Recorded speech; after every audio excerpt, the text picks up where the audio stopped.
টিএমসির ঘাঁটিতে এবার বিজেপি। কালীগঞ্জে পাল্টে যেতে চলেছে বাতাস। কালীগঞ্জ উপনির্বাচন শেষ, ভোট পড়েছে 69.85%। নাসির উদ্দিন আহমেদের মৃত্যুর পর তার কন্যা আলিফা আহমেদকে প্রার্থী করে তৃণমূল খেলতে নামল। কিন্তু মানুষের প্রশ্ন, পরিবারতন্ত্র কি আর চলবে?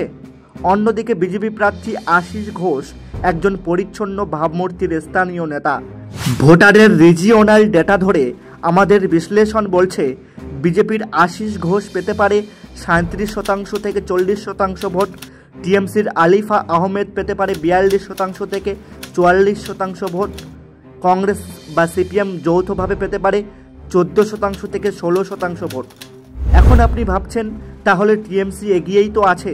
না ভাই, আসল কথা হলো সাইলেন্ট হিন্দু ভোট, যেটা প্রকাশ্যে না বললেও বুথে গিয়ে বিজেপির প্রতীকে চাপ দিচ্ছে।